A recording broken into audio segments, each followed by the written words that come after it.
성부와 성자와 성령의 이름으로 아멘. 예수님과 어머니 하나 되신 성심을 통해 신성하신 하느님 아버지의 피앗의 나라 작은 태양의 나라에서 아버지 뜻 진리의 질서에 가지런하게 올바르게 순응하고 화답하는 우주 만물과 그리고 이 지상에 남아있는 아버지께 속한 소수의 선의 세력에 남은 자녀들과 함께 이 기도를 봉헌드립니다. 예수님과 어머니 대한민국의 아버지 마음에 드시는 새로운 리더, 지도자를 손수 뽑아주시어 그를 대통령의 자리에 앉혀주시옵소서. 불법으로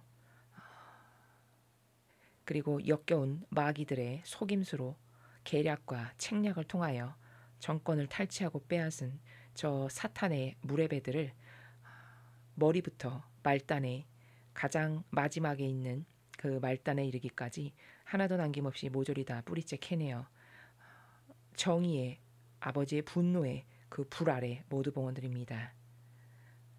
사랑하는 예수님과 어머니 가련한 이 나라를 버리지 말아 주시옵소서.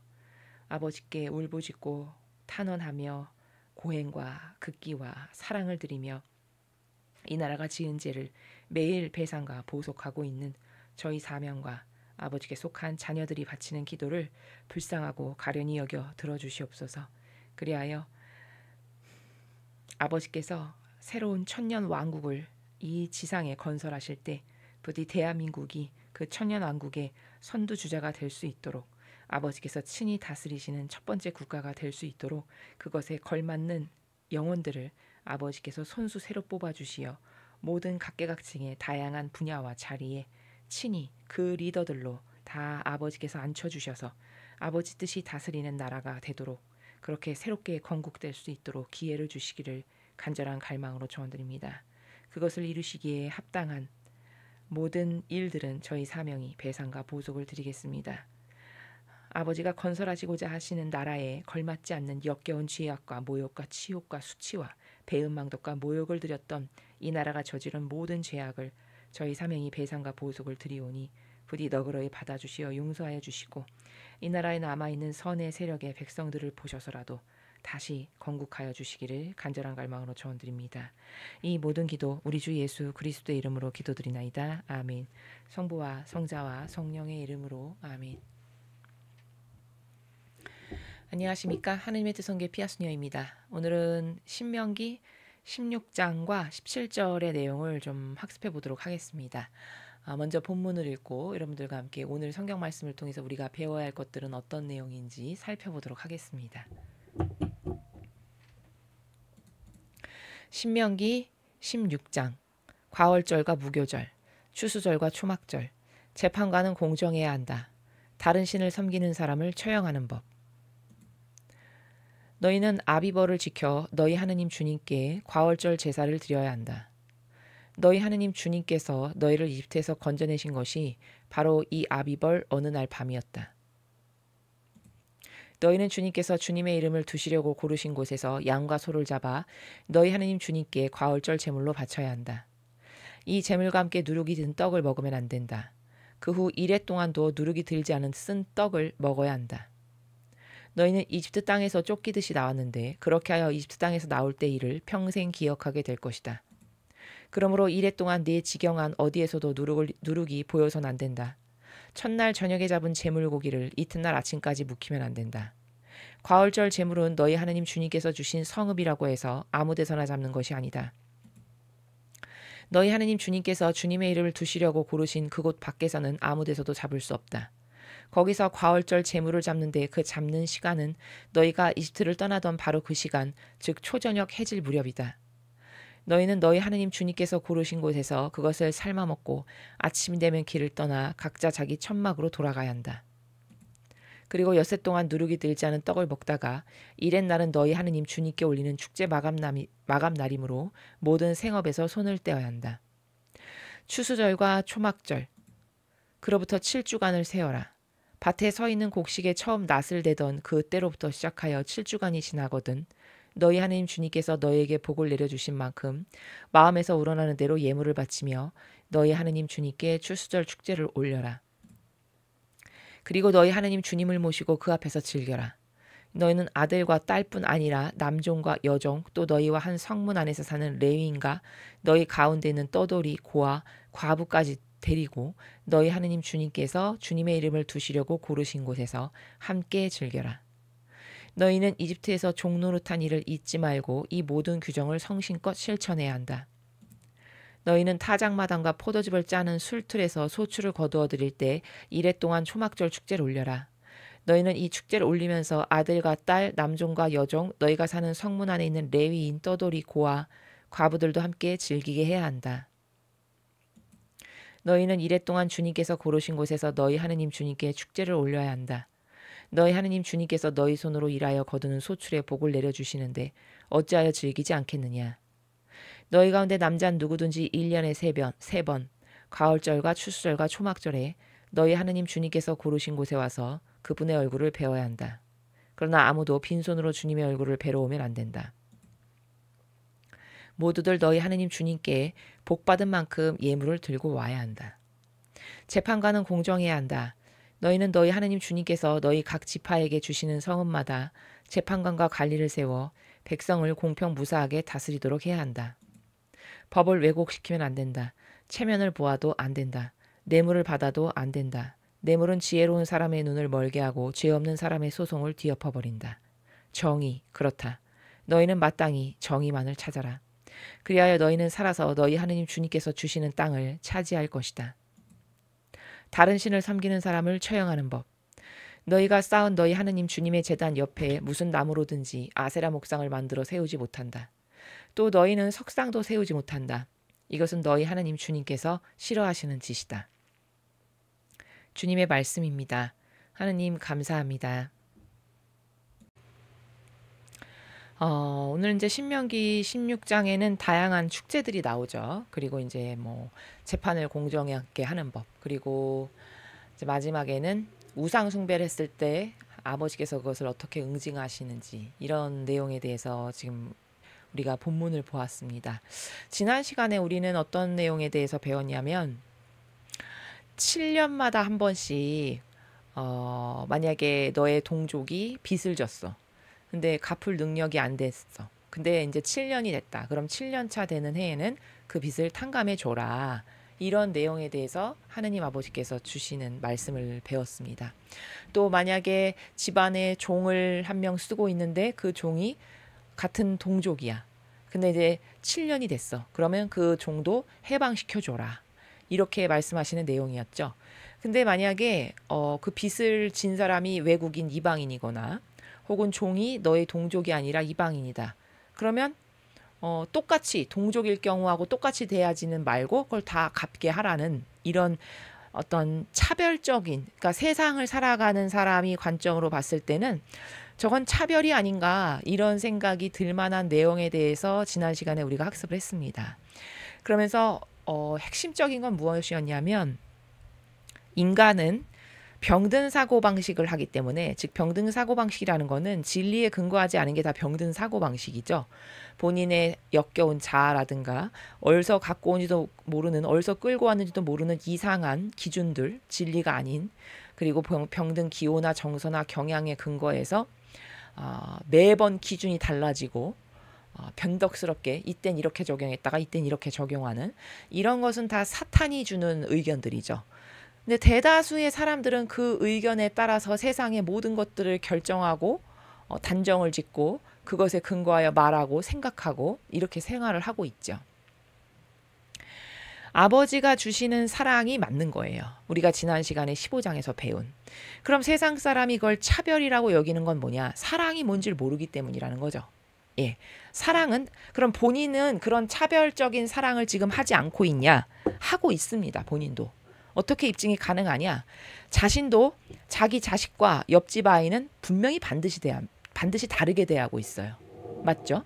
그러니까 자기 아이에게는 모든 것을 더 많이 주고 싶고 더 많은 것에 있어서 관대하고 뭐든지 수용하려고 하고 이렇게 너그럽고 넉넉한 마음이지만 그 본인의 자식에게 대하는 마음과 똑같은 마음으로 옆집 아이를 대하는 사람은 없습니다. 그렇죠? 그러면 이게 뭐냐? 본인도 사랑의 적용 기준이 다 다양한 사랑마다 경계가 다르게 살아가고 있다라는 증거죠. 그렇죠? 예. 본인도 그렇게 다양한 경계로 사랑을 하고 있고 그렇게 살아가고 있으면서 마치 자기가 굉장히 공정하고 정의롭고 누구에게나 똑같은 사랑을 주고 있는 것처럼 착각하여 생각하고 말하는 이런 존재라는 것이죠. 그리고 또 하나 중요한 건 뭐냐면 그것은 차별이 아니라는 겁니다. 그게 올바른 사랑이라는 거예요. 하느님 아버지는 아버지가 손수 뽑으신 이스라엘 백성과 이방인을 여기뿐만이 아니라 성경에 무수히 많은 앞에 다른 구약에서도 다 다르게 대하십니다. 그럼 그게 잘못된 거냐? 그게 올바른 거라는 겁니다. 그럼 그게 왜 올바른 거냐? 사랑은 하나 된 정도에 따라서 다르게 대하는 게 올바른 것이기 때문입니다. 맞죠? 예. 내 자식에게 내 방에 있는 금고 비밀번호는 알려주지만 옆집 아이에게 그 금고의 비밀번호를 알려주는 사람은 없습니다. 그렇죠. 그러면 이것은 왜 그러냐? 내 자식은 나와 하나 됐다라고 생각하기 때문에 그리고 곧 내 것이 그 아이의 것이다. 내가 고통스럽게 노력해서 벌은 모든 것이 사실은 내가 사랑하는 나와 하나 된 내 자녀와 나누기 위한 목적이라고 하는 의지가 부모님 마음 안에 있으시기 때문에 그 하나 된 자녀하고는 그런 비밀 없이 모든 것을 공유하는 사이로 살아갈 수가 있는 거죠. 그러나 옆집 아이하고는 그런 관계성이 아니지 않습니까? 그렇죠? 그럼 이것은 하나 되었느냐, 하나 되지 않았느냐, 이건 존중해야 될 관계냐, 아니면 이건 오히려 거룩한 무관심으로 살아가야 될 단계냐, 이렇게 사랑은 각각의 반향에 따라서 나하고의 관계성에 따라서 다 다양한 경계로 적용해야 되는 것이 옳은 것이다라는 것이죠. 맞죠? 그러니까 아버지는 그렇기 때문에 내가 손수 뽑아서 나와 하나 되자라고 계약까지 맺었잖아요. 이스라엘 백성은. 계명도 주시고 계약도 맺었죠. 나는 오늘부터 너희랑 이런 계약을 맺는다. 너하고 나는 이렇게 하나 된 관계성이다라고 계약을 맺으셨잖아요. 그러니까 하나 된 자식이라고 받아들이신 거예요. 그렇게 하나 된 자식이라고 받아들이셨기 때문에 이스라엘 백성에게 주는 사랑과 하나님을 모르는, 하나님을 믿지도 않고 의탁하지도 않고 하나 되지도 않은 이방인에게 주는 사랑은 당연히 달라야 되는 것이죠. 그것이 올바른 경계라는 겁니다. 맞죠? 그러니까 여러분도 사랑이 무엇이냐라는 것을 정의할 때 성경에 근거해서 정의하는 게 가장 퍼펙트한 건데, 가장 오류가 없고 완벽한 건데, 하느님께서 어떻게 사랑을 하시는가를 유심히 보시면 알 수 있어요. 그리고 그것은 차별이 아니고 그것이 오히려 올바른 것인데, 왜냐하면 제가 여기다 적어 놓았죠. 왜 그것이 올바른 것이냐면 신적 사랑은 반향하는 정도에 따라서 다양한 경계성으로 사랑하는 것이 올바른 것이기 때문입니다. 이해가 되시죠? 그러니까 나랑 완전히 하나 된 사람이야. 그럼 나랑 완전히 하나 된 사람에게 줄 사랑과 그냥 존중만 해야 될 관계성과의 사랑의 나라와, 혹은 우리가 지금 매일 응징하고 있고 규탄하고 있는 저 사탄의 세력들, 마귀 세력들, 빨갱이 무신론자, 그리고 저 적그리스도 세력, 이런 사탄의 세력에게 우리가 거룩한 무관심으로 대해야 하는 것과 이렇게 대해야 되는 경계가 다 다양한 것이, 이것이 올바른 것이다. 그런데 사람들의 정신세계 안에는 이런 기준이 왜 희미하고 오히려 그걸 차별적으로 느끼냐면요, 우리가 끊임없이 과거로부터 지금까지 종교 생활을 해오면서 그 종교 생활을 주도했던 거짓 교회가요, 여러분에게 성경을 가르친 게 아니라 본인들의 빨갱이적 사고방식을 가르쳤기 때문이에요. 그러니까 성경에 이렇게 아버지는 다 다르게 대하시거든요. 반향에 따라서. 그 반향에 따라서 다르게 주는 것이 너무나도 정확하고 올바른 것이거든요. 그런데 이걸 가르치지 않고 본인들의 공산주의자적 사고방식으로 다 나눠야 되고 모두가 다 똑같이 되어야 하는 이런 것을 끊임없이 주님 재단, 거룩한 재단 위에서 감히 그것을 여러분들에게 주입했기 때문에 여러분들은 그것을 누룩으로 과거로부터 수십 년 동안 계속 들어온 거죠. 지금까지. 그러니까 계속 들어왔기 때문에 그것이 익숙하고 나의 정서와 기호가 된 거예요. 그러다 보니까 나의 병든 정서와 기호에 근거해서 그렇게 다 다르게 대하는 것은 왠지 공평하지가 않은 것 같은 이런 누룩이 이미 사고방식 안에 쌓여 있는 겁니다. 그러니까 이것이 오히려 거부감이 들고 친숙하게 느껴지지가 않는 거예요. 지금 상태가 이렇다라는 겁니다. 영혼들의 상태가. 이해가 되시죠? 이 잘못된 것을 다 버려야 해요. 이런 사고방식을 계속 갖고 있죠. 그럼 하느님의 은총을 받을 수가 없어요. 왜? 하느님하고 사고방식이 다르니까요. 이해되시죠? 아버지와 예수님과 성모님의 정신과 가르침과 모범과 사고방식과 나는 다르다. 이건 잘못된 거예요. 그분들 것만이 올바른 겁니다. 왜? 그것만이 진리니까. 그 퍼펙트한 진리에 근거하지 않은 사고방식을 내가 한다. 그럼 나는 아버지가 계시는 곳에 갈 수 없습니다. 이질적인 요소이기 때문에. 이해되시죠? 그러니까 여러분이 천상의 나라에 그것도 아버지가 살아가시고 예수님과 성모님과 살아가시는 그 높은 차원의 경지에 가고 싶다. 그럼 여러분은 살아계실 때 반드시 본인의 사고방식을 이렇게 성경에 근거하지 않은 어디서 왔는지도 어디서 주워들었는지도 모르는 그런 역겨운 빨갱이나 적그리스도가 심어놓은 사고방식을 죄다 버리지 않으면 여러분에게 은총이 있거나 여러분이 천상나라에 가기에는 그 모든 것들이 다 에러가 될 것이다. 이것을 명심하셔야 된다는 겁니다. 그래서 여러분 성경에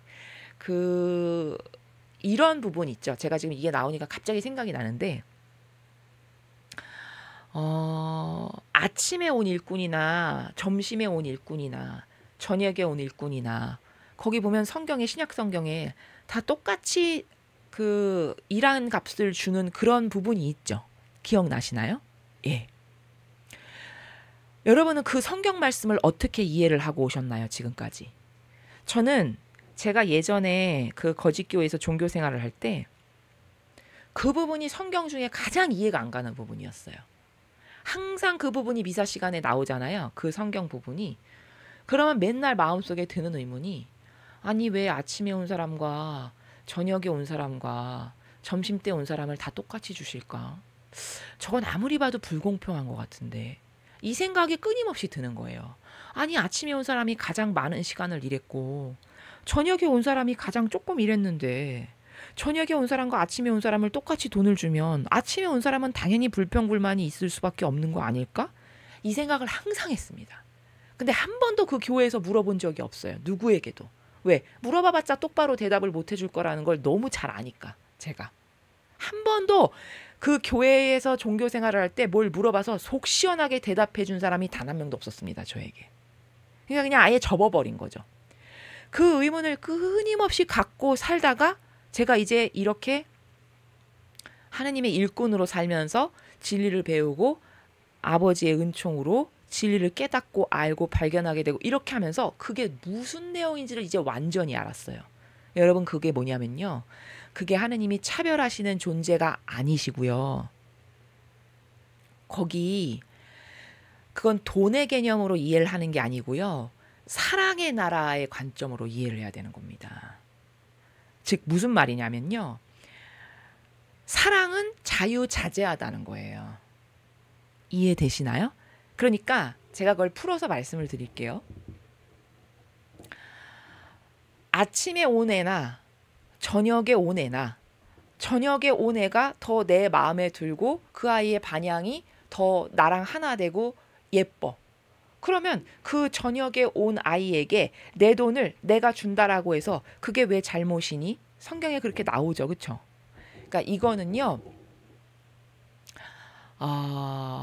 사랑은 그렇게 자유자재한 거지 어떤 틀에 얽매여가지고 그 인간이 짜놓은 틀이죠. 제가 생각한 게 불공평하네 공평하네 이렇게 생각했던 것이 그렇게 인간이 짜놓은 프레임에 갇혀서 무엇은 되고 안 되고가 아니라는 거예요. 사랑의 나라가. 그러니까 자연법으로 좀 적용을 해서 설명하면 이런 거죠. 여러분 60년을 종교 생활을 했습니다. 그래서 내가 주교고 추기경이고 교황이에요. 예를 들어서. 근데 또 어떤 사람은 이제 막 신자가 돼가지고 신앙생활을 한 지가 1년밖에 안 됐어요. 그러면 사람의 사고방식은요. 어떻게 병이 들어있냐면요. 60년 신앙생활 한 사람이 이제 갓 병아리로 들어와서 1년 신앙생활 한 사람보다 더 훌륭하다라고 생각하는 이런 경향이 있어요. 맞죠? 그 사람의 신앙이 더 훌륭하고 그 사람의 믿음이 더 좋을 것이다 라고 생각을 합니다. 근데 절대 그렇지 않아요. 오히려 여러분 60년을 신앙생활했는데 잘못된 거짓 교회에 가가지고 거기 완전히 충직한 종이 돼서 높은 직함과 권한을 가진 자로서 수많은 양들에게 나쁜 영향력이나 끼치는 주교와 추기경이로 살았다. 60년을. 그 사람보다요. 여기 와서 아주 순수하고 깨끗한 마음으로 하느님을 너무 열렬히 사랑해서 그 하느님을 배우고 싶고 알고 싶고 그래서 그 아버지에게 매일같이 진정성으로 사랑을 드리고 열렬히 하나 됐다. 근데 그 사람은 이제 1년 됐어요. 신앙생활한 지. 근데 그 두 사람 중에 하느님이 어떤 사람에게 더 많은 사랑을 주실 수 있는 거냐. 1년 된 사람에게 얼마든지 더 많은 사랑을 주셔도 아무 하자가 없는 거죠. 왜? 1년 된 사람이 오히려 때묻지 않고 순수하고 나랑 하나 됐고 나를 진정성의 나라에서 전부로 생각해서 매 순간 나랑 같이 살고 그 사람이 끊임없이 나에게 주는 사랑은 다 진정성이야. 이러면 1년 신앙생활 했지만 그 영혼의 반향이 하느님께 더 향기로운 건 너무 당연한 겁니다. 그러면 그 영혼에게 더 많은 사랑을 주는 게 왜 잘못된 건가요? 그렇죠? 예. 바로 이런 관점을 그 아침에 온 사람이나 저녁에 온 사람으로 빗대어서 말씀하신 거예요. 그러니까 그 챕터의 주제는 유물론적인 경제학적 관념으로 봐야 되는 것이 아니고요. 사랑은 자유자재하다는 거예요. 저녁에 왔어도 걔가 반향을 내 마음에 쏙 들게 하고 나랑 하나 됐어. 그럼 그 아이를 내가 선택하고 그 반향이 더 나에게 향기롭게 다가왔으니까 내가 그 아이에게 더 많은 것을 준다 한들 아니 내 것을 내가 맘대로 주는데 그게 왜 잘못이냐. 너무 지극히 당연한 이야기죠. 이렇게 그 챕터는 사랑의 관점으로 봐야 된다는 겁니다. 이해되시나요? 그럼 여러분의 궁금증이 좀 풀리셨으면 좋겠습니다. 제가 예전에 그것 때문에 굉장히 많이 고민을 했거든요. 그것을 그 챕터만 딱 나오면 왠지 하느님은 불공평하신 분 같은 거예요. 제 마음의 인식체계 안에. 왜 아버지는 공평하지가 않으실까? 내가 알기로 하느님은 공명정대하다고 배웠는데 여길 볼 때마다 하나도 공명정대해 보이지 않는데 왜일까? 이런 궁금증을 굉장히 오랫동안 갖고 있었거든요. 근데 그것이 바로 사랑의 나라였습니다. 그러니까 그 저녁에 온 사람이나 아침에 온 사람이나 내가 돈을 똑같이 준다 하여 내 것을 내가 주는데 네가 왜 불만이냐. 그 나라가 그 말씀의 뉘앙스의 나라가 무슨 뜻인지 여러분 이제 이해가 되시나요? 그래서 이것을 뒷받침하는 성경 말씀이 또 다른 곳에 첫째가 꼴찌되고 꼴찌가 첫째 된다. 예수님이 이렇게 말씀하셨죠. 바로 그게 뭐냐. 이제 햇병아리처럼 와서 1년 신앙생활을 하다가 죽었어 그 사람이. 근데 60년 50년을 사제내 주교내 추기경으로 살았는데 역겨운 인간의 뜻에나 맹종하면서 거기 예예해서 보신주의자로 맨날 마귀의 누룩이나 퍼뜨리는 존재로 살았어. 그럼 두 사람이 오늘 같은 날 같은 시간에 죽었다라고 쳐보죠. 어떤 사람이 천국 가기에 합당합니까? 1년 신앙생활하다가 하느님께 완전히 하나 되고 용해되어 자기의 전부로 사랑을 진정성으로 매일 드렸던 그 신자가 천상에 가기에 더 합당하죠. 그러니까 근데 지상의 사람의 눈으로 봤을 때는 아유 저분은 50년 주교님이야. 50년 신앙생활 하신 분이야. 양들을 이끄시는 분이야. 이렇게 해서 그 사람이 더 천국에 가기 합당하다고 생각하겠죠. 모든 세상에 사는 자연법에 지배받는 인간들은. 그렇죠. 그러니까 이 세상에서 저 사람이 첫째이다라고 생각했는데 죽고 나서 그 사람이 꼴찌가 될 거고 그 1년 겨우 신앙생활하는 사람은 모든 사람이 봤을 때 아유 저 사람이 이제 1년 됐는데 뭐 신앙을 알겠어. 믿음이 있겠어.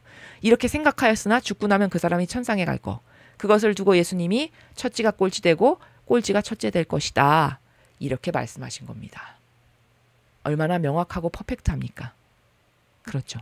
바로 그것과 그 아침에 온 사람, 점심 때 온 사람, 저녁에 온 사람을 다 똑같이 아버지께서 돈을 값어치를 주셨다라는 것이 사랑의 자유자재함을 두고 하시는 말씀이다라는 것을 여러분이 이해를 하시면 혹시 지금까지 하느님이 불공평하신 분이라고 오해를 하신 분이 있었으면 저처럼 그 오해를 완전히 해소하실 수 있었으면 좋겠어서 제가 지금 이 사랑의 파트가 나왔길래 그것을 더불어서 설명을 드리는 겁니다.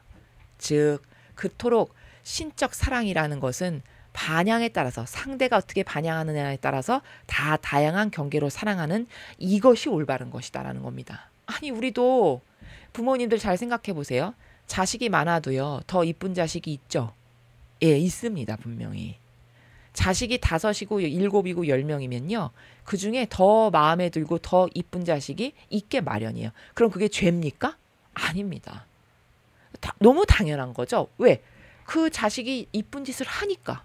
나랑 하나 되고 나에게 효도를 다하고 나를 공경하고 나를 부모로서 존중하고 이렇게 그 반향이 사랑받을 반향을 하니까 그 반향에 걸맞게끔 사랑이 나가는 거잖아요.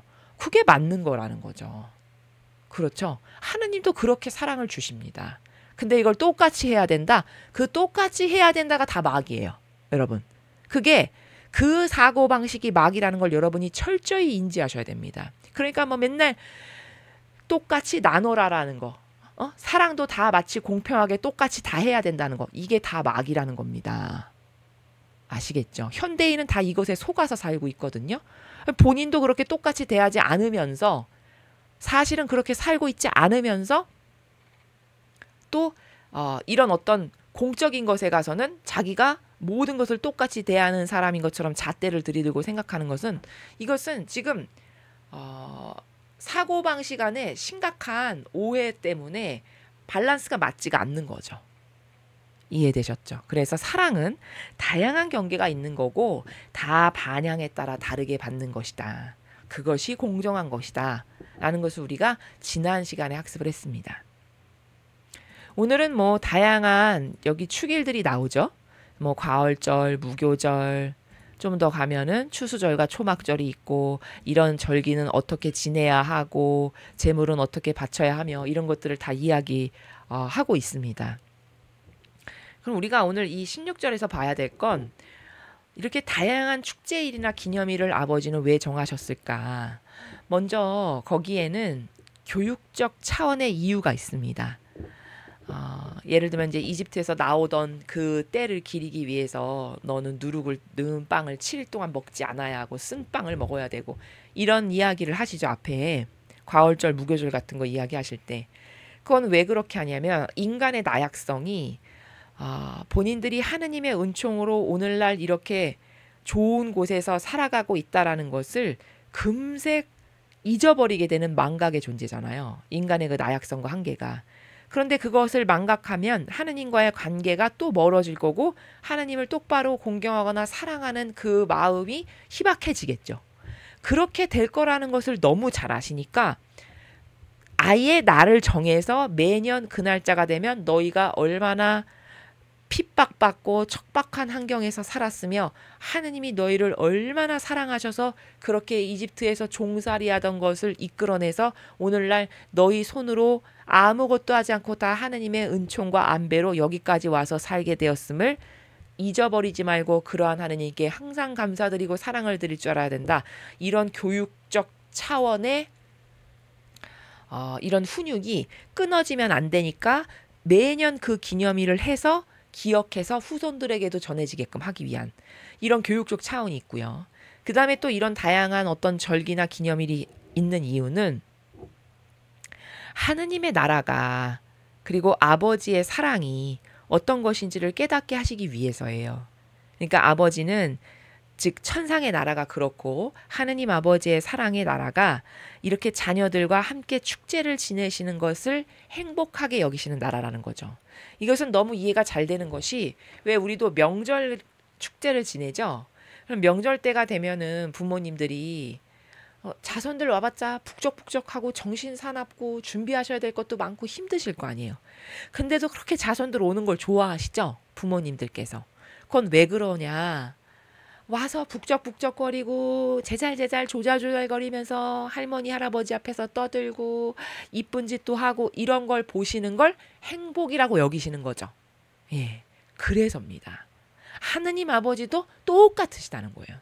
그러니까 너희가 제사 지내고 나서 내 앞에서 와서 음식을 같이 나누어 먹고 이런 이야기를 하시는 것은 그렇게 북적북적거리면서 하느님 앞에서 이야기하고 하하호호하면서 웃고 행복해하고 자녀들이 그렇게 행복해하는 것을 바라보시는 흐뭇하게 바라보시는 그 아버지의 마음이 사랑의 나라라는 것을 우리가 이런 기념일이나 다양한 축제들을 통해서 아버지의 정서의 나라가 어떠하신가를 발견하고 깨달을 수 있다라는 것이고 우리도 그런 하느님의 모상을 닮게 창조가 되다 보니까 그렇게 부모님들이 시골에 계시고 연로하셔서 힘드시지만 항상 자손들이 오는 걸 기뻐하시는 건 그런 정서, 그런 마음의 나라를 같이 가지고 계셔서다라는 것을 인지하고 이해할 수 있다라는 것이죠. 그래서 여기는 그런 아버지의 사랑의 나라를 이해하는 것이 주된 핵심적 관점이 되겠습니다. 그 다음에 뭐 재판관은 공정해야 된다는 건 뭐 너무 지극히 당연한 거니까 넘어가고요. 그래서 여기 20절에 이런 말이 있죠. 정의. 그렇다. 너희는 마땅히 정의만을 찾아라. 그리하여 너희는 살아서 너희 하느님 주님께서 주시는 땅을 차지할 것이다. 이렇게 정의를 중요하게 여기시죠. 하느님 아버지께서. 근데 오늘날의 정의를 가르칩니까? 교회가? 정의보다는 자비를 많이 이야기해요. 그리고 그 자비도 똑바로 된 자비를 가르치냐? 아니요. 병든 자비를 가르칩니다. 그러니까 다 똑같이 나눠야 된다. 똑같이 뭐 사랑해야 된다. 이런 것을 자비의 관점과 개념으로 가르치다 보니까 현대인의 사랑이 다 병들어 있는 거예요. 그러니까 트럼프 대통령이 불법 체류자를 자기의 나라에서 자국에서 내쫓는 것이 지극히 당연한 권리인데 마치 그것을 어떻게 매도합니까? 저 아주 극악무도하고 폐악질적인 아주 포악한 저런 대통령 같으니라고. 늙어가지고 말이야 자기 성질 멋대로 하는 이런 식으로 폄하하고 그 이미지를 훼손시키고 잘 알지도 못하면서 깎아내리죠. 이게 다 뭘까요? 이것들이 다 사탄이 하는 일이에요. 그리고 그것이 그렇게 말했을 때 아무도 그 트럼프 대통령이 하고 있는 일이 옳다라는 거를 똑바로 증명이나 입증조차도 하지 못해요. 왜냐? 진리를 모르니까. 그게 다 이렇게 올바른 정의에 근거한 질서를 세우는 일이거든요. 여러분, 천상의 나라는요. 질서가 굉장히 중요합니다. 무질서는 절대 천상의 나라에 못 갑니다. 근데 대다수의 인간이 다 무질서하게 삽니다. 무질서한 게 뭔데요? 자기 기호, 정서, 경향대로 사는 게 무질서한 겁니다. 왜? 그건 진리가 아니니까요. 그리고 그 병든 자기의 기호나 정서나 경향을 들이밀고 남에게 또 강요까지 하잖아요. 요즘 사람들은. 맞죠? 예, 본인의 정의나 본인의 자비가 그 기준이 다 틀렸거든요. 근데 남에게 가서 그걸로 강요하고 밀어붙이잖아요. 이렇게 해야 된다면서. 그게 완전 다 무질서한 거거든요. 그렇게 무질서한 것으로 가득한 시대가 됐죠. 그렇죠. 근데 그 무질서를 이 지상에 살아있을 때 다 닦아내지 않죠? 그럼 천상의 높은 곳엔 절대 못 갑니다. 왜냐? 완전히 퍼펙트한 질서 자체거든요. 고도적 차원일수록. 이해가 되시죠? 그러니까 우리가 천상의 책을 맨날 배우지만 그 천상의 책에 보면은 얼마나 질서를 중시하는지가 여러분도 아시겠죠? 학습을 계속 하셨다면. 신적 질서를 굉장히 중요하게 생각하세요. 예수님께서. 그러니까 그 질서가 투철하니까 만물이 루이사에게 절하고. 왜? 우리의 왕이다 이거죠. 인간이 만물을 다스리는 사람이니까. 막 만물이 루이사에게 절하고 루이사에게 막 달려오고. 예? 루이사를 존중하잖아요. 이 우주 만물이. 거기 천상의 책을 보면. 그 정도로 질서 체계가 완벽하다는 거예요. 근데 지금 세상 사람이 살아가는 신앙인이라고 다른가요? 아니요. 신앙인이면 더 악독해요. 왜? 잘못 배워서. 차라리 세상 사람은요. 순수한 면이라도 있습니다. 그래서 어떤 걸 얘기하면 듣기라도 해요. 근데 잘못 배우잖아요. 그럼 고집까지 있어가지고요. 자기가 배운 게 옳다라고 생각하고 자기의 기호나 정서와 경향과 다른 말을 하죠. 그럼 분명히 본인의 그 자기가 가지고 있는 기호, 정서, 경향이 진리가 아닌데도 불구하고 듣지도 않습니다. 그러니까 신앙인이 더 악독한 거죠. 이해되시죠? 사실 신앙인이라는 말은 어울리지 않고 종교인이라고 해야 되겠죠. 종교인이 훨씬 더 사악합니다. 세상에 착하게 살아가는 사람보다. 무질서가 더 심하고요. 그리고 자기 기호 정서를 남에게 강요하고. 맞죠? 이런 걸 정리하지 않는다. 살아있을 때. 그러면 매우 곤란합니다. 여기 아버지는 이렇게 정의를 중시하세요. 그럼 또 사람은 기준이 병들어가지고 이 정의, 지금 우리나라에 정의라고 부르짖는 그 정의, 그 빨갱이들이 말하는 정의, 그게 정의인가요? 아니죠. 자기를 보호하기 위한 독재를 정의라고 감히 이름을 붙이는 거죠. 거기다가. 맞죠? 그러니까 여기 하느님이 말씀하시는 정의는 절대 그런 게 아니에요. 아버지가 진리를 세우셨어요. 성경과 천상의 책에 나오는 무수히 많은 원리들, 우리가 매일같이 원리를 배우고 있죠. 그 무수히 많은 원리들이 다 진리입니다. 자, 그 진리하고 달라. 그러면 하느님은 정의의 몽둥이를 드세요. 그게 정의예요. 진리와 다른 것을 누가 주장하고 진리와 다른 것을 말하고 진리와 다른 것을 두둔하고 그것에 편승하고 야합하고 이래. 이게 다 하느님 정의의 몽둥이에 맞을 것들이라는 거예요. 이해가 되십니까? 그러니까 정의라는 건 어떻게 우리가 기준을 잡아야 되는 거냐? 진리와 다른 것을 누가 주장하고 말하고 행하고 강요한다. 그럼 그때 정의가 나가는 거예요. 그 정의예요. 여기서 말하는 정의가. 신적 질서와 진리와 다르다. 그 다른 것을 응징하는 그것이 정의예요. 그러니 세상이 말하는 정의는 정의가 아니죠. 정의라는 이름을 감히 갖다 붙여서 자기를 합리화하고 자기 독재를 합리화하기 위한 속이는 수단으로서 정의를 지금 말하고 있는 거죠. 이해되시죠? 이렇게 구분이 돼야 돼요. 하느님의 정의는 진리, 신적 질서에 반하는 것을 다스리시는 하느님의 그 법이 정의입니다. 그 정의를 너희는 마땅히 따라야 된다는 거죠. 마땅히 찾아야 하고. 그리해야 너가 그렇게 정의를 잘 지켜야 살아서 하느님께서 주시는 땅을 너는 차지할 수 있다. 이렇게 정의를 강조하고 계시죠. 그 다음에 이제 여기 보면 다른 신을 섬기는 사람을 처형하는 법. 너가 나랑 하나 되겠다라고 계약을 맺었잖니. 근데 그렇게 계약을 맺어놓고는 너가 다른 신을 섬겨. 그러면 여기 너희가 쌓은 너희 하느님 주님의 제단 옆에 무슨 나무로든지 아세라 목상을 만들어 세우지 못한다. 또 너희는 석상도 세우지 못한다. 이것은 너희 하느님 주님께서 싫어하시는 짓이다. 이렇게 우상 숭배를 했다가는 하느님하고 약속하고 하나 되기로 저는 아버지만을 사랑하고 완전히 하나 되겠습니다. 약속한 거잖아요. 그 약속을 파기하고 깨버리는 거죠. 너는 그렇게 됐다가는 죽을 줄 알아라. 이 말씀을 하시는 거죠. 그러면 이 우상숭배가 이제 여러분은 우상숭배가 뭔지 잘 아시죠? 예, 이때는 이렇게 겨우 목상이나 혹은 돌로 뭘 세운 거에 가서 절하는 거를 우상숭배라고 했지만 지금은 우상숭배가 무지하게 교묘해졌습니다. 그래서 자기 자아를 하느님보다도 더 앞장 세워서 하느님보다 더 떠받들고 그것을 우선시하는 게 이게 우상숭배고요. 본인의 자아. 그 다음 또 다른 우상숭배는 어떤 것이 있냐? 하느님의 뜻, 진리가 아닌 인간의 뜻, 역겨운 인간이 만든 제도 전통에 머리 조아리며 거기 하나 되고 열렬히 협력하고 동조하고 그 하느님 아닌 세력에다가 조아리면서 절하는 것. 이게 다 우상숭배입니다.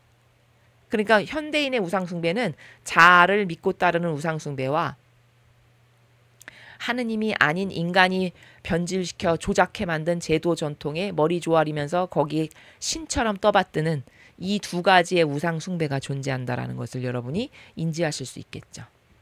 자, 이렇게 해서 16장은 좀 간단하게 살펴보았습니다.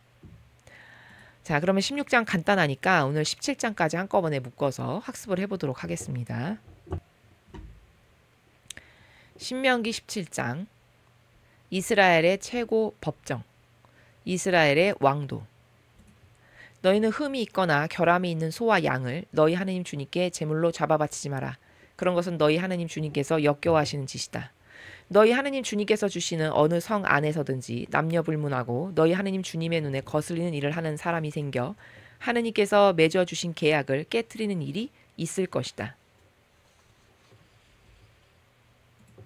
내가 시키지도 않았는데 해나 달이나 하늘의 모든 천체와 같은 다른 신들을 찾아가서 섬기고 엎드려 절하는 사람이 생길 것이다. 이런 일이 있다는 보고를 듣거든 너희는 그것이 사실인지 들어보고 잘 조사해 보아야 한다. 만일 이스라엘 가운데 누군가가 그같이 불축한 일을 한 것이 사실로 드러나거든 그런 못할 짓을 한 자가 남자든 여자든 성문 밖으로 끌어내어 돌로 쳐 죽여라. 그런데 그 사람을 죽이려면 두세 사람의 증언이 있어야 한다. 한 사람의 증언만으론 죽일 수 없다. 그를 죽일 땐 증인이 맨 먼저 쳐야 한다. 그러면 온 백성이 뒤따라 칠 것이다. 그리하여 이런 나쁜 일을 너희 가운데서 송두리째 뿌리 뽑아야 한다. 이스라엘의 최고 법정, 너희가 사는 성 안에서 살인사건이나 민사사건이나 폭력사건 중 너희가 다루기 벅찬 소송사건이 생길 경우 너희 하느님 주님께서 고르신 곳으로 그 소송건을 가지고 올라가서 사제인 레위인과 바로 그때 일 보는 재판관에게 제출하면 그들이 조사해보고 너희에게 판결을 내려줄 것이다. 너희는 주님께서 고르신 그곳에서 그들이 내리는 판결에 복종해야 한다. 그들이 일러주는 대로 어김없이 따라야 한다. 그들이 내리는 지시와 선포하는 판결을 그대로 받아들여 그 판결을 어김없이 따르도록 하여라. 거기서 주님을 섬기는 당직 사제나 재판관의 말을 업신여기고 불복하는 자가 있으면 누구든지 사형에 처하여라. 그리하여 이런 나쁜 일을 이스라엘에서 송두리째 뿌리 뽑아야 한다. 그래야 모든 백성이 듣고 두려워하며 다시는 거만한 마음을 품지 못하게 될 것이다. 이스라엘의 왕도 너희는 너희 하나님 주님께서 주시는 땅에 들어가서 그 땅을 차지하고 자리를 잡으면 이내 주변에 있는 모든 민족들처럼 왕을 세우고 싶은 생각이 들 것이다. 그런 생각이 들면 너희는 반드시 너희 하나님 주님께서 골라주시는 사람을 왕으로 세워야 한다. 같은 동족을 임금으로 세워야지 동족이 아닌 외국인을 임금으로 세우면 안 된다. 그러나 왕이라고 해도 군말을 많이 기르는 일만은 하지 못한다. 백성을 이집트로 다시 보내어 군말을 많이 얻어오게 해도 안 된다. 너희가 그리로 되돌아가지 못하리라고 주님께서 너희에게 일러두시지 않았느냐. 왕은 또 많은 후궁을 거느리지 못한다. 그럼 마음이 다른 데로 쏠릴 것이다. 은과 금을 너무 많이 모아도 안 된다. 그는 왕위에 오른 다음에도 레위인 사제를 시켜 이 가르침을 두루마리에 베껴 평생 자기 옆에 두고 날마다 읽어야 한다. 그리하여 자기를 택하신 주님 하느님을 경외하고 이 가르침에 담겨있는 말 한마디 한마디를 성심껏 지키며 그 모든 규정을 실천하여야 한다. 마음이 부풀어 올라 제 동족을 얕잡아 보는 일도 없고 이 계명을 어기는 일 또한 털끝만큼도 없어야 한다. 그리하면 그뿐 아니라 그의 후손들도 이스라엘 왕위에 오래도록 앉게 될 것이다. 주님의 말씀입니다. 하느님 감사합니다.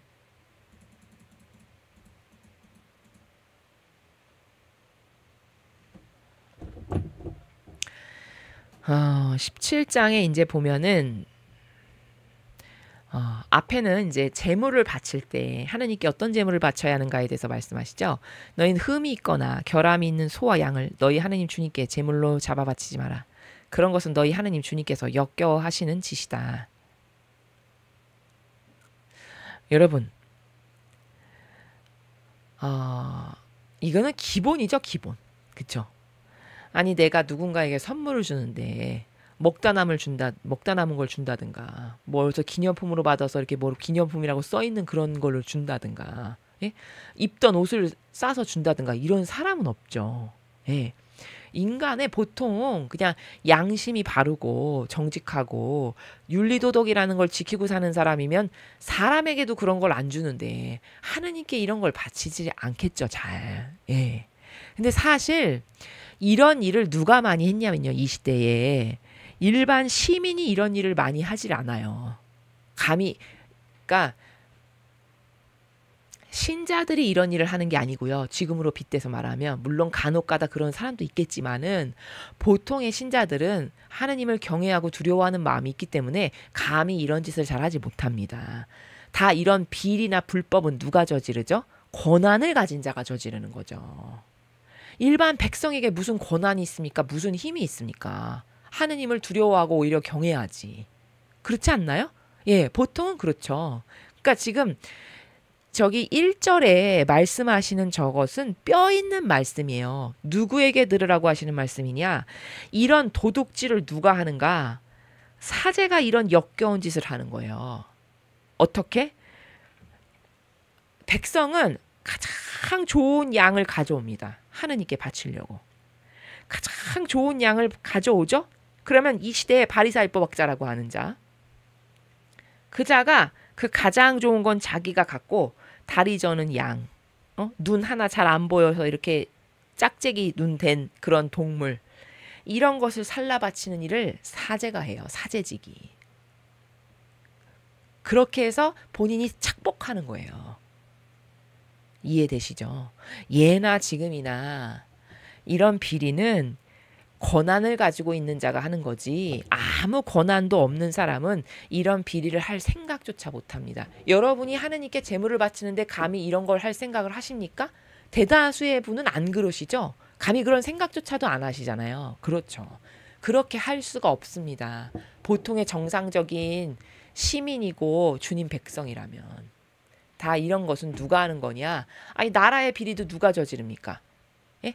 말단 공무원이 저지릅니까? 권한을 많이 갖고 있는 사람이 저지릅니까? 당연히 권한을 많이 갖고 있는 사람이 저지르기가 쉽지. 권한이 있으니까. 말단 공무원이 권한이 있어봤자 얼마나 있겠습니까? 그렇죠? 금방 밝혀질 텐데. 자기가 한 짓이 금방 다 오픈될 텐데 그런 걸 무서워서라도 안 하겠죠. 두려워서라도. 그러니까 지금 저런 1절의 나라는요. 사실 누구를 두고 하는 말이냐. 바리새인이나 율법학자와 같은 사제 직분을 하는 이 시대로 말하면 레위인이죠. 그렇죠?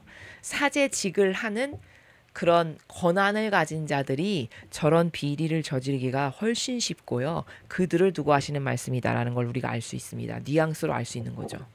너희 하느님 주님께서 주시는 어느 성 안에서든지 남녀 불문하고 너희 하느님 주님의 눈에 거슬리는 일을 할 사람이 생겨서 하느님께서 맺어주신 계약을 깨트리는 일이 있을 것이다.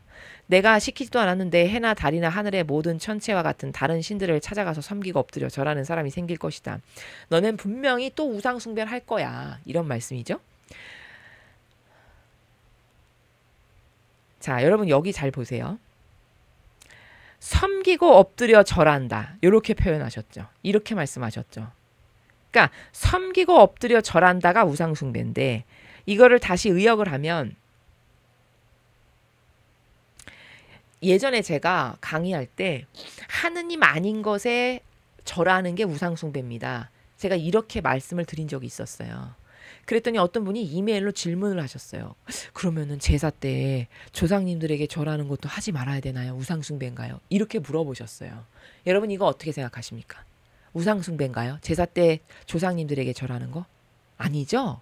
그러니까 사랑으로 사랑의 마음으로 부모 형제나 돌아가신 조상님들에게 절하는 것은 우상 숭배가 아니에요. 그건 예의 범절을 갖추는 거고 사랑의 마음을 전하는 거지. 여기서 말하는 섬기고 엎드려 절한다라고 하는 이 말씀 안에 숨겨져 있는 뉘앙스는 어떤 거냐면 하느님을 팔아서 절 받는 것을 우상 숭배라고 하는 거예요. 지금으로 이야기하면요. 이 시대의 저 정신을 지금의 더 역겹고 교묘한 누룩으로 발전된 것은 하느님을 팔아서 절 받는 행위가 우상 숭배다. 그러니까 거짓 교회에서 영혼의 우상이 되어서 절 받고 있잖아요. 절 받는 건 꼭 절만 한다는 그 뜻이 아닙니다. 이 뉘앙스를 아시겠죠? 그 절 받는다라는 게 뭔지. 그런 섬김을 받는 걸 말하는 거죠. 절 받는다는 건. 하느님을 팔아서 절 받는 행위. 즉 영혼의 우상이 되어 절 받는 행위. 이게 우상 숭배예요. 이게 도둑질이고 강도질입니다. 그래서 천상의 책에 이렇게 묘사하셨어요. 예수님께서. 똥구더기 하나가 왕의 옷자락을 타고 스물스물 기어 올라온다는 거예요. 그래서 스물스물 기어 올라오더니 똥구더기가 결국에는 왕의 머리 꼭대기에까지 기어 올라와서 왕이 쓰던 왕관을 뺏어서 본인이 쓴다. 이렇게 똥구더기라고 표현을 하세요. 그 누구를 두고 하는 말씀이겠습니까? 천상의 책에 나옵니다. 이 내용이. 예. 여러분 말 안 해도 누군지 아시겠죠?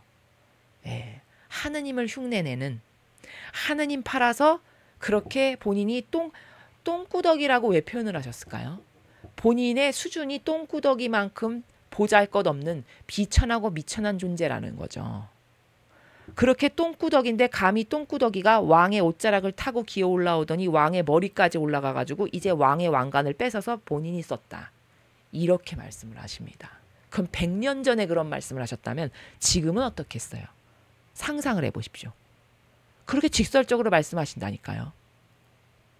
그러니까 이런 게 도둑질이고 강도질인 겁니다. 이렇게 신을 팔아서 신이 된 자들, 예? 신을 팔아서 본인이 그 신의 자리에 왕의 자리에 앉아서 왕만이 쓰시는 왕관을 본인 머리에 본인이 쓰고 왕만이 받으셔야 될 대접을 본인이 다 받고, 그렇죠? 그렇게 해서 그 어리석은 사람들 앞에서 왕 노릇하는 재미로 살아가는, 이게 우상숭배라는 겁니다. 그런 걸 하면 여기 아까 여기 죽여버리라고 한 부분이 나오는데 이제 보면 나오겠죠. 이런 일이 있다는 보고를 듣거든 너희는 그것이 사실인지 들어보고 잘 조사해 보아야 한다. 만일 이스라엘 가운데 누군가 그같이 불축한 일을 한 것이 사실로 드러나거든 그런 못할 짓을 한 자가 남자든 여자든 성문 밖으로 끌어내어 자 여기 보십시오. 돌로 쳐 죽이라고 하시잖아요. 이 정도로 우상 숭배는 반감사기 딱 좋은 겁니다.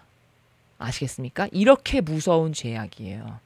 근데 종교생활하는 대다수의 신자들이 본인들이 지금 우상숭배하고 있는데 그 우상숭배가 하느님께서 돌로 쳐 죽이라고 말씀하실 만큼 중대한 죄인데 알고 있나요? 전혀 모르죠. 이걸 사실적으로 깨달으면 무서워서 그런 짓을 못하겠죠. 이걸 사실적으로 받아들이는 은총도 없으니까 계속 돌로 맞아 죽을 일을 본인이 하고 있으나 모르는 처지입니다. 얼마나 안타까운 건가요? 이러니까 소경이라는 거예요. 성경에서 소경이라고 말씀하시죠. 예수님께서. 그 소경이 본인들인 거죠.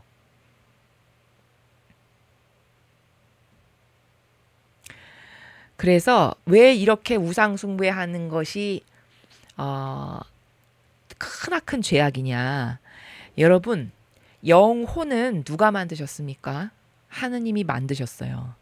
그러니까 영혼을 차지할 권리는 아버지께만 있습니다. 아버지만이 그 영혼의 주인이 돼야 돼요. 근데 감히 인간이 그 영혼의 주인이 된 거잖아요. 그 인간 앞에 가서 조아리고 그걸 하느님처럼 신처럼 떠받든다면 그 인간이 저의 주인입니다. 그 인간이 저의 왕이십니다. 그 인간이 저의 전부이십니다. 이 행위를 하고 있는 거잖아요. 그러니까 하느님 입장에서는 그게 엄청난 반감이 드시겠죠. 쟤 뭐지? 아니 내가 만들었는데 저기 엄한 데 가서 자기 부모라고 거기다가 머리 조아리고 인사하고 거기 열렬히 하나 되고 있네. 나한테는 맨날 배 내밀면서 사랑 요만큼 주는 것도 아까워서 벌벌 떨면서 이런 반감. 그런 반감을 들게 하는 행위가 우상숭배입니다. 그러니까 우상숭배는 쳐 죽여라 이렇게 하시는 거예요. 이게 얼마나 큰 죄인지 아시겠습니까? 그런데 그 사람을 죽이려면 단 조건을 붙이셨어요. 두세 사람의 증언이 있어야 된대요. 한 사람의 증언만으로는 감히 죽일 수 없대요. 왜냐하면 생명은 소중한 거니까 제가 우상숭배를 한 게 정확히 맞는지를 증인을 두세 사람이 있을 때 쳐 죽여라. 엄청나게 이것도 많은 배려를 하고 기회를 주시는 거죠. 생명이 그만큼 중요하고 아버지가 만든 소중한 존재니까 이렇게 증인이 있을 때 그것도 두세 사람이 증인이 있을 때 죽여라. 이 말씀이죠. 그를 죽일 때는 증인이 맨 먼저 쳐야 된다. 그러면 온 백성이 뒤따라 칠 것이다. 그리하여 이런 나쁜 일을 너희 가운데서 송두리째 뿌리 뽑아야 된다.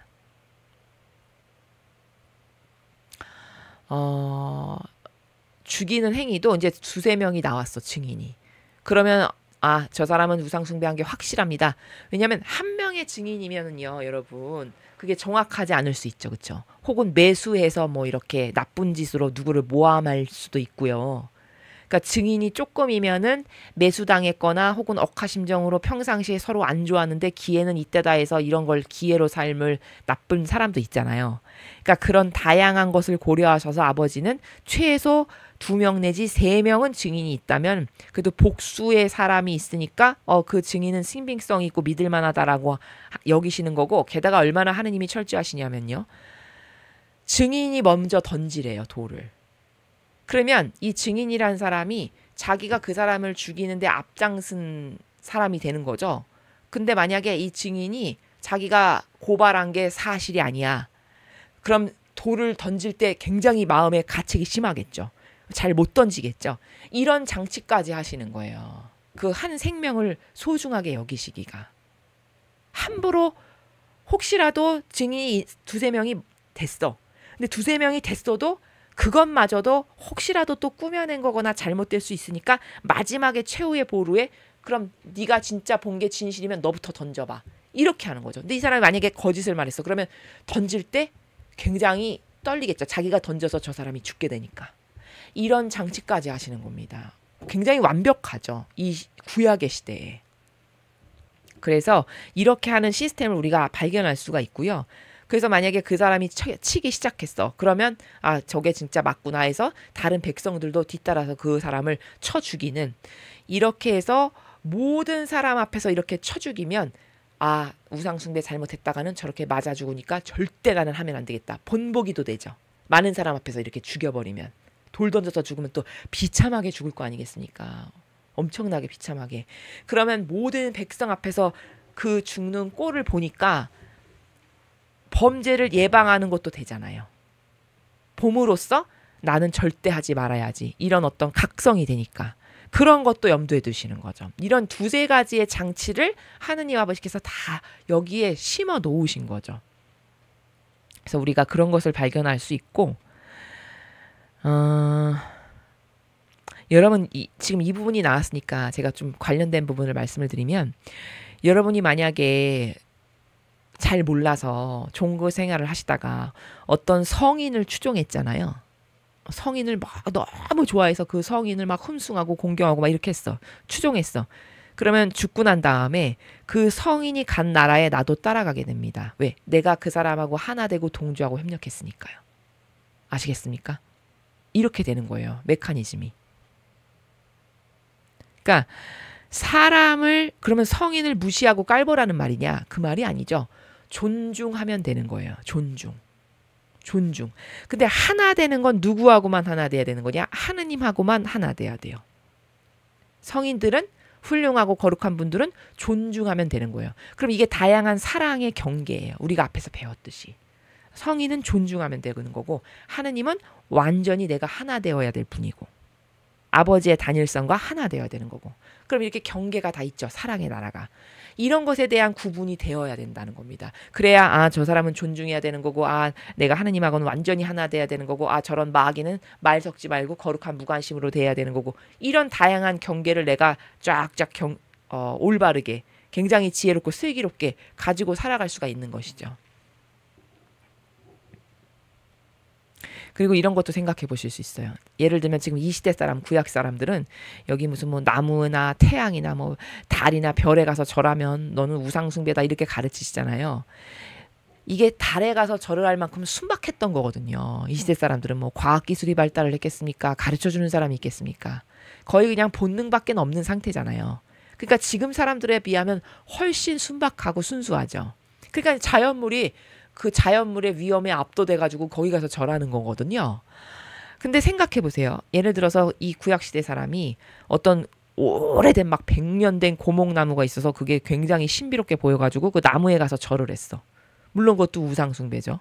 근데 그렇게 나무에 가서 절해서 우상숭배를 한 자와 예를 들어 어떤 인간, 예를 들면 뭐 하와다. 그러면 그렇게 하와랑 하나 된 사람이 있다. 자, 이 두 가지의 케이스가 있을 때 어떤 것이 훨씬 더 역겹고 큰 죄일까요? 그렇죠. 나무랑 하나 돼서 나무에게 가서 절한 것보다는 하와와 하나 돼서 하와에게 가서 절하고 협력하고 동조하고 하나 된 게 훨씬 더 하느님을 역겹게 하는 겁니다.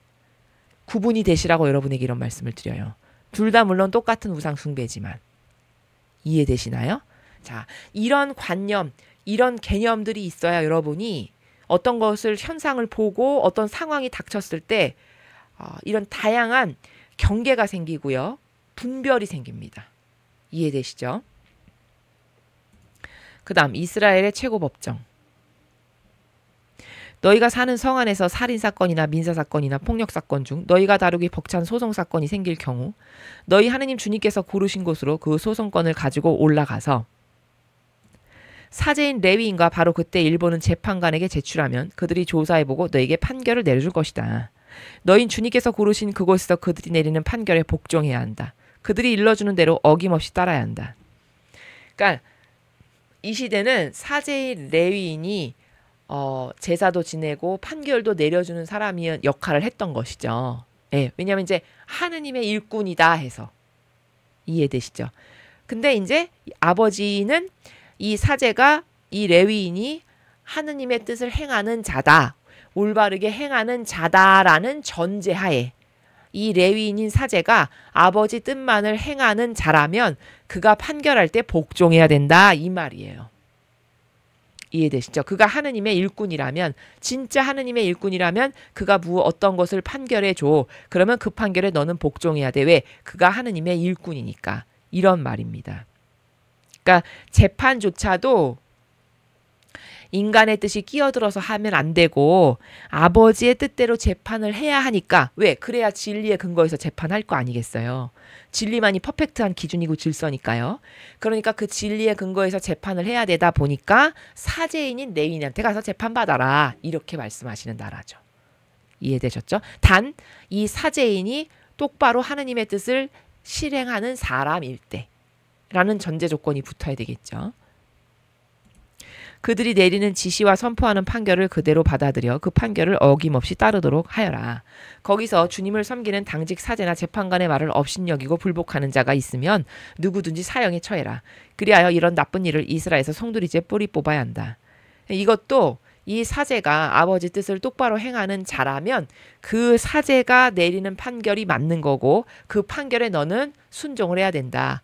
근데 만약에 그 사제가 어떤 판결을 내렸는데 불복을 해. 그러면 오히려 불복하는 자를 사형에 처해라. 이렇게 말씀하시는 그런 질서 체계예요. 왜냐하면 이 사람이 진짜 하느님의 일꾼이라면 진리의 근거에서 똑바로 판결을 내려줄 것 아니겠어요. 그렇죠? 근데 그 진리의 근거에서 똑바로 판결을 내려줬는데 불복해. 그럼 이건 잘못된 거죠. 그러니까 이런 무질서, 하느님의 일꾼이 판결을 했는데 불복해. 그럼 이건 무질서잖아요. 맞죠? 그럼 무질서에 선례를 남기면 안 돼. 왜?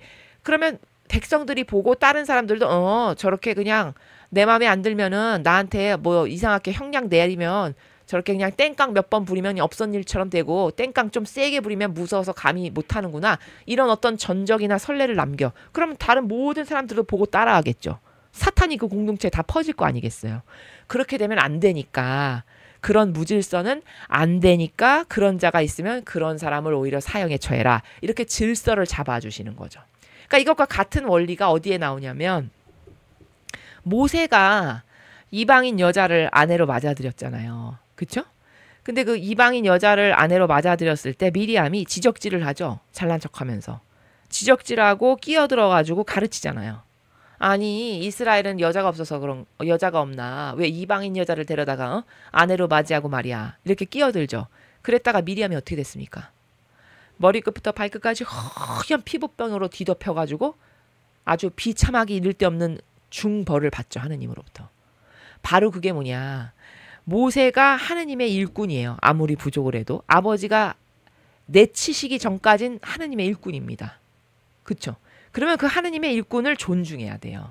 그런 케이스는. 아무리 부족해도. 근데 미리암은 존중을 안 한 거죠. 그러니까 존중을 안 했더니 너 내가 뽑았는데 내가 뽑은 거는 곧 내가 그 영혼을 통해서 내가 하는 일인데 너가 모세를 무시하고 깔봐서 함부로 지적질을 한단 말이지. 그랬다가는 이게 무질서지 해서 미리암을 그렇게 치신 거예요. 이것도 같은 케이스죠. 그렇죠? 그런 경우에는 오히려 이게 무질서가 되기 때문에 하느님께서 그걸 가만두시지 않고 질서를 잡아야 되니까 불복하는 자를 사형에 청하게 하신다. 이건 순전히 질서를 세우기 위한 거다. 하느님의 일꾼일 경우에 라는 겁니다. 그래야 모든 백성이 듣고 두려워하며 다시는 거만한 마음을 품지 못하게 될 것이다. 이거 말씀하시잖아요. 그런 선례를 안 남겨야 질서가 딱 잡혀서 다시는 그런 일을 다른 사람들도 무서워서 못하게 되겠죠. 예, 이게 다 질서의 나라예요. 질서. 그래서 직분에 대한 존중을 해라. 이런 말씀이죠. 내가 뽑았어. 내 일꾼이야. 그럼 너는 그 직분에 대해서 존중해라. 이런 이야기입니다. 이스라엘의 왕도 너희는 너희 하느님 주님께서 주시는 땅에 들어가서 그 땅을 차지하고 자리를 잡으면 이내 주변에 있는 모든 민족들처럼 왕을 세우고 싶은 생각이 들 것이다. 그런 생각이 들면 여러분 마음의 그림자를 안다는 말씀 아시죠? 자, 여러분 마치 본 것처럼 말씀하시죠? 너가 이제 내가 주는 젖과 꿀이 흐르는 땅에 들어가서 편안하게 배부르고 등 따시게 잘 살게 되잖니?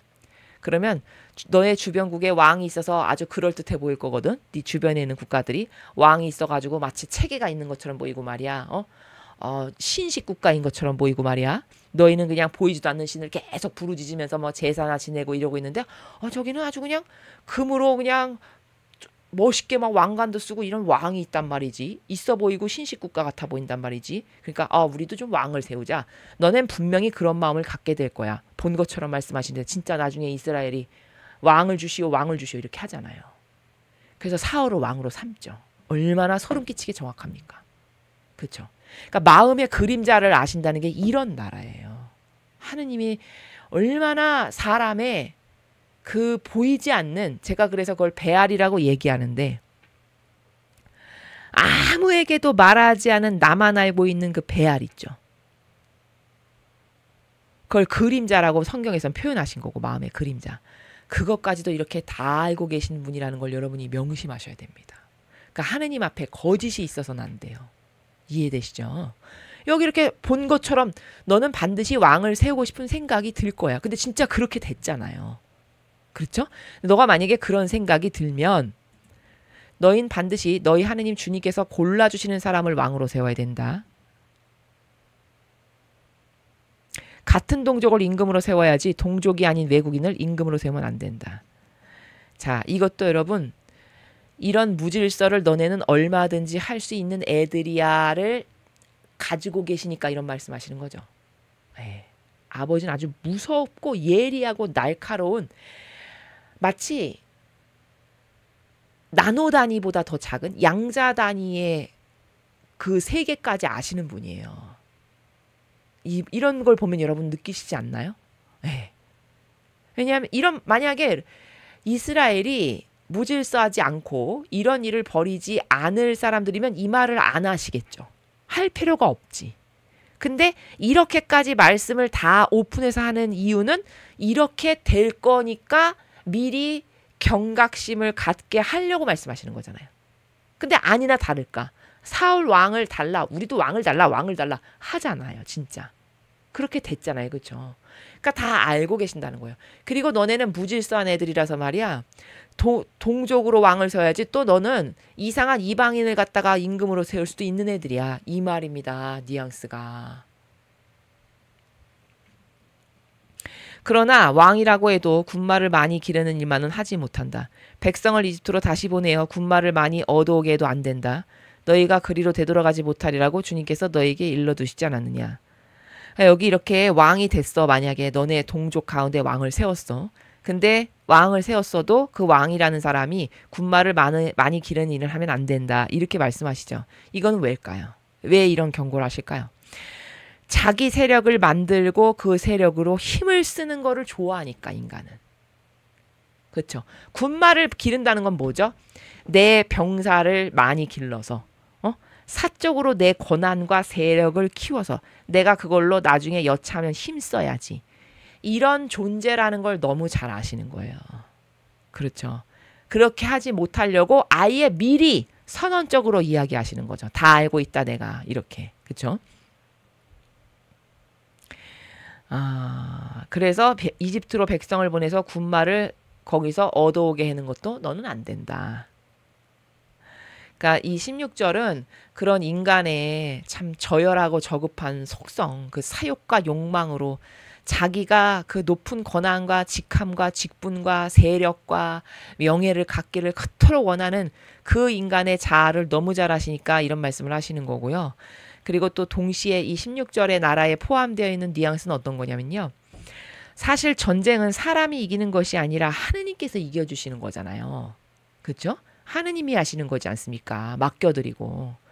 그러니까 네가 군마를 많이 가져와서 그렇게 노력을 할 게 아니라 너는 나에게 의탁하고 네가 왕이 됐어도 나를 대신하는 도구요, 매개체 노릇을 하라는 거지. 네가 나처럼 떵떵거리면서 착각하면서 네가 하느님 행세했다가는 안 돼. 그 전쟁은 내가 하는 거지 네가 하는 게 아니야. 그걸 명심해라. 그 경각심을 가져라. 전쟁은 내가 하는 거다. 너는 나에게 믿고 의탁하기만 하면 돼. 이 나라에서 16절에 지금 말씀하시는 겁니다. 동시에 다중적으로. 왕은 또 많은 후궁을 거느리지 못한다. 그런 마음이 다른 데로 쏠릴 것이다. 은과 금을 너무 많이 모아도 안 된다. 그는 왕위에 오른 다음에도 레위인 사제를 시켜 이 가르침을 두루마리에 베껴 평생 자기 옆에 두고 날마다 읽어야 한다. 그리하여 자기를 택하신 주님 하느님을 경외하고 이 가르침에 담겨있는 말 한마디 한마디를 성심껏 지키며 그 모든 규정을 실천해야 한다. 그러니까 뭐 이렇게 여자를 많이 얻지도 말고 금과 은을 모아도 안 되고 이런 것도 다 자기의 권력, 권한, 세력 이런 거를 키워서 하느님 위치에 본인이 그 자리에 앉아서 자기가 하느님처럼 힘쓰고 싶어 할 거라는 걸 잘 아시니까 그런 걸 못하게 하려고 미리 말씀하시는 거잖아요. 그렇죠? 그래서 그걸 잊어버리지 않게끔 레위인 사제를 옆에다가 두고 이 지금 내가 너한테 말해주는 거 있지? 이걸 거기다가 다 기록하라고 해. 그래서 너는 아침에 일어나면은 항상 이거를 읽고 오늘 하루도 제가 이 정신으로 하느님을 경외하고 사랑하고 살아가게끔 저를 도와주십시오. 이렇게 하면서 왕직을 수행해야 된다 이 말씀입니다. 마음이 부풀어 올라 제 동족을 얕잡아 보는 일도 없고 이 계명을 어기는 일 또한 털끝만큼도 없어야 한다. 그리하면 그뿐 아니라 그의 후손들도 이스라엘 왕위에 오래도록 앉게 될 것이다. 네가 이렇게 내가 주는 말 한마디 한마디를 잘 읽고 실천하고 잊지 않고 경각심을 가져서 마음을 다스릴 줄 알아. 그러면 너의 후손에게서 계속 왕이 나와서 이 이스라엘에 평화롭게 왕권이 이어지게끔 내가 할 거다. 이런 말씀이죠. 그렇죠?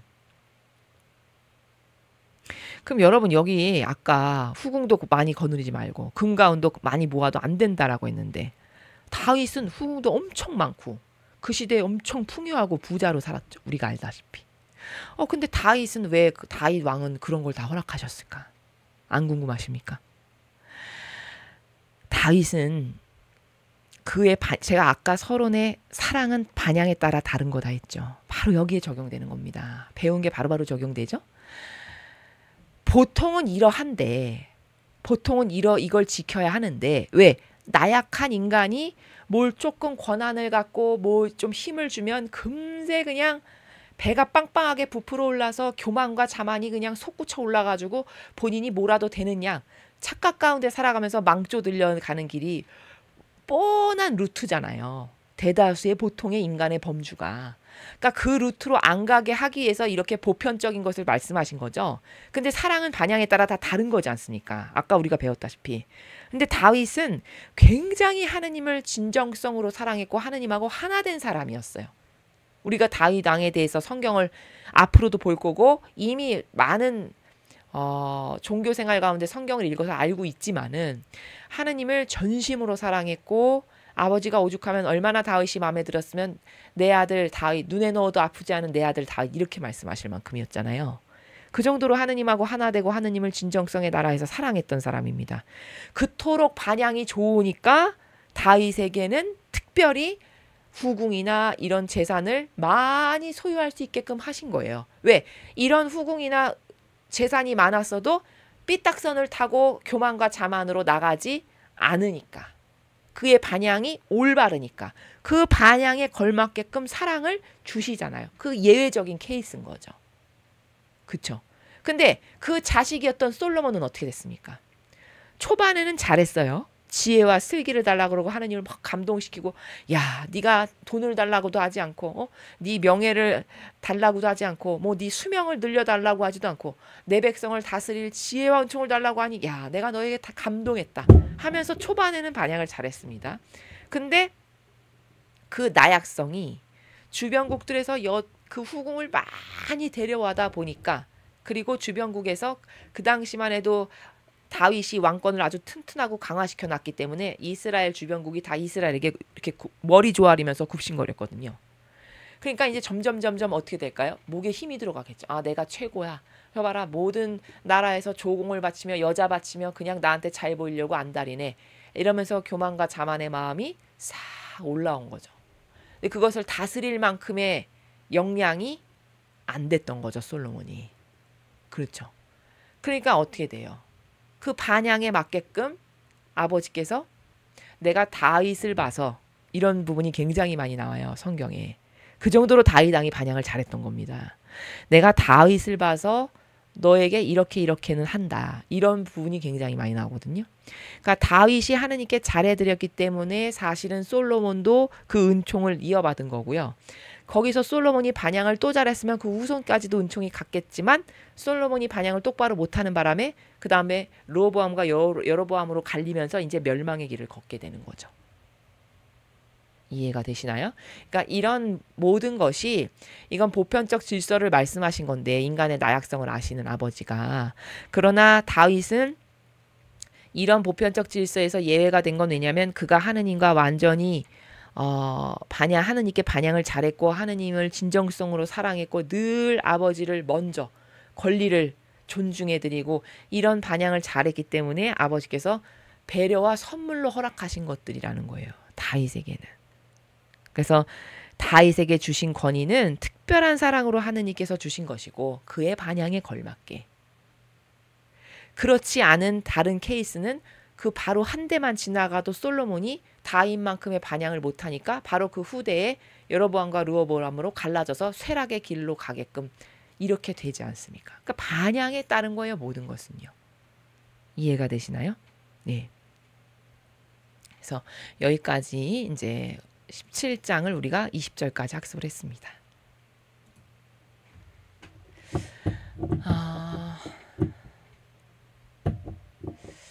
우리가 16장에서는 이제 다양한 기념일, 그 기념일들은 아버지가 우리들에게 사랑을 표현하시는 거다. 아버지 앞에 와서 먹고 마시며 즐기는 것을 아주 기쁘고 흥망한 마음으로 보시는 그 하느님 아버지의 사랑의 나라를 우리가 잘 이해할 필요가 있고 올바르게 반영할 필요가 있다. 그리고 17장에서는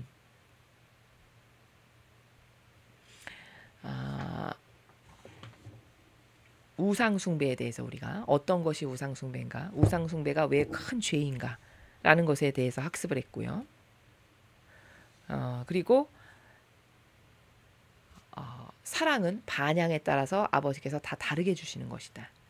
그러니까 이스라엘의 왕이었어도 누구는 쇠락하고 멸망하고 누구는 이렇게 여자 후궁도 들이면 안 되고 금과 은도 많이 지니지 말라고 했는데 오히려 더 많이 축복하신 그런 차이는 도대체 어디서 발생하는 건가? 그거는 그들의 반향에 따라서 하느님께서 다 반향에 걸맞게끔 주시는 것이다 라는 것을 오늘 우리가 학습하였습니다. 아버지의 이런 질서, 신적인 질서를 우리가 끊임없이 우리들의 사고방식으로 자꾸 전환을 하고 내 역겨운 인간적인 뜻은 버리고 이렇게 성경을 배웠으면 그 신적 질서가 저의 사고방식이 되게 해주십시오. 여러분이 계속 기도하시고 갈망하시고 그 사고방식으로 사실적으로 일상생활에서 살고 행하고 그걸로 어떤 상황을 바라보려고 하고 또 그런 은총이 저에게 있도록 저를 도와주십시오. 이런 다양한 노력들 가운데 우리들의 사고방식이 신적인 것으로 자꾸자꾸 달라지다 보면 자꾸 예수님을 닮게 되고 성모님을 닮게 되고 그래서 고결하고 아름다운 정신세계로 이사를 갈 수 있게끔 됩니다. 이것을 여러분이 끊임없이 노력을 하셔서 이런 은총이 여러분에게 있으시길 저 또한 기도드립니다. 이상으로 신명기 16장, 17장 해설 강의를 마치겠습니다. 감사합니다.